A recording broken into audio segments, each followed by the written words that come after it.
Izrādē es esmu Aļģimants, puika, kurš izstāsta visu šo stāstu, braucienu uz Sibīriju, dzīvi tur un arī braucienu atpakaļ, kā filmās ieraksta skaņas atsevišķi, tā es šai filmai, kas mums ir izrādē dzīvajā, taisu skaņas. Piemēram, šeit mums ir vēja mašīna, staigāšana pa sniegu.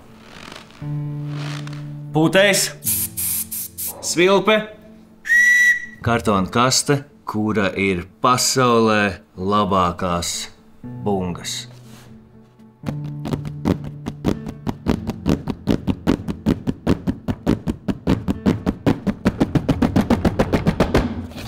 Mums ir diezgan lielas kaudzes ar tēliem, jo tā ir pamatdarbība, un tāpēc ļoti daudz mainās tie tēli.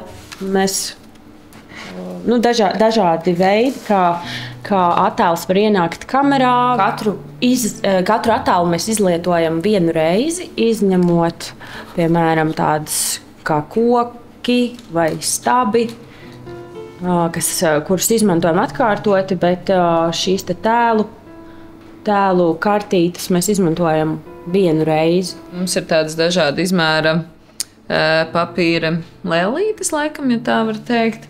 Un arī vairākas detaļas, kas kaut kādā veidā atspoguļo telpu un vietu, kurā tas arī notiek. Šis ir Vinciņš, un viņš spēlē violi. Man liekas, ka tās ir tādas skaistas detaļas. Tāds, ka bieži vien liekas, ja kaut ko taisa no papīra, tad tas ir diezgan plakans.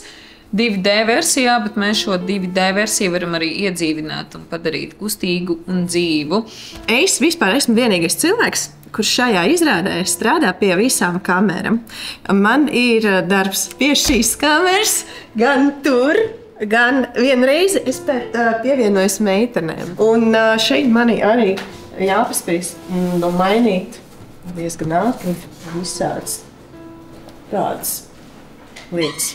Piemēram, mums tā arī stāsta. Ja darbība notiek, tēli ir tur pie tās kameras, bet šeit vienkārši ir tāds dziļums.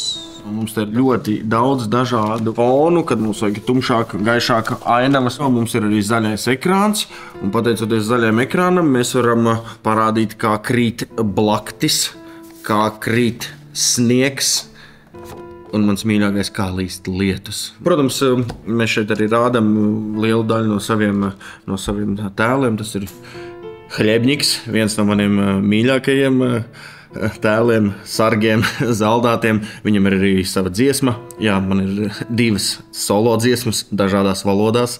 Jā, šobrīd neizpildīšu, tāpēc, ja gribat dzirdēt manu brīnišķīgo vokālu, jums jānāk uz izrādi Sibīrijas haiku.